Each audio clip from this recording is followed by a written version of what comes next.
Hi there, I'm Kelly, one of the tutors in the Engineering Tech department at ACC. I want to talk to you about picking a project. Firstly, make sure when you're looking at projects, you pick something that seems fun to you.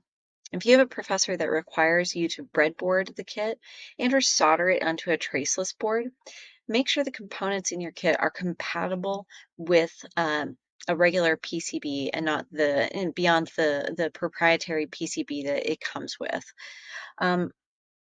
Now, if you have to do that, then projects like these will mean that some of the, funner kits may not translate well into a small rectangular board. Always buy at least two of whatever you decide on. This may mean that you need to choose a kit based on price, since you'd be in doubling the cost of what you're buying. But the point is that if something about your first kit fails, then you have a backup. Good websites to find kits from are EIO, Jameco, Circuit Specialist, and Robot Shop. Open up a few tabs of kits that are interesting, then look at them for schematics and a parts list. Don't assume that the kit will just come with them. The kits from Velleman or Elenco will not have their schematics or parts list on the seller's website, but if you go to WADA's or Elenco's website, then you could look up that kit there. And then that, because WADA and Elenco are the manufacturers of these kits, they're going to have that manual, which will include the schematics and parts list on there. That having the schematics and parts list are just crucial to you doing a successful project. Now let's talk about the WADA website for a moment. I really like going to it to look at a given kit a little bit more. It tends to be a little more descriptive. And one of the things that's kind of cool is that it tells you what kind of skill level you need to be able to do the kit. So you might kind of get an idea of whether this is below, at, or above your skill level. Now, don't be afraid to challenge yourself. And if you do feel challenged, remember that the tutoring room is open to you. Um, so, um, oh, don't ever buy from Carl's Electronics. That is somebody that a lot of students have had bad experiences with not receiving their kits. So some other things to keep in mind.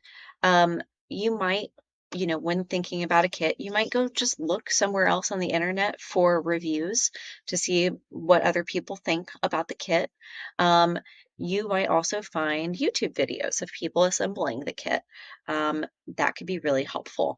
Also, WADA and some other folks have forums where you can find people talking about their kits and what issues they've had. I really like the idea of having a community around that I could consult with, of somebody who's invested in a given kit.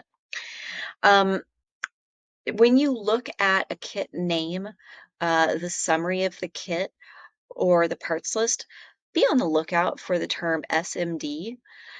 This stands for surface mount device, and it is just kind of a level of complication that we think our students aren't ready for. So if this is something that you feel interested in, we just say put that aside for another day.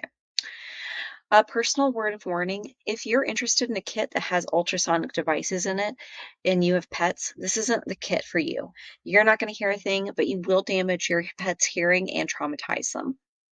Also, two tutors have done kits with transducers as part of them. We just don't think that that's a very good kit component and advise against that. Pay attention to how many units the website you're looking at has in stock. If it's not many, then probably don't want to get that. Also, check and look at if it's got a delay on when it's going to deliver. That's not a good idea too.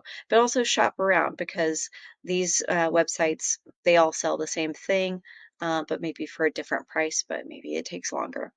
Anyways, I hope this gives you information on how to pick a kit.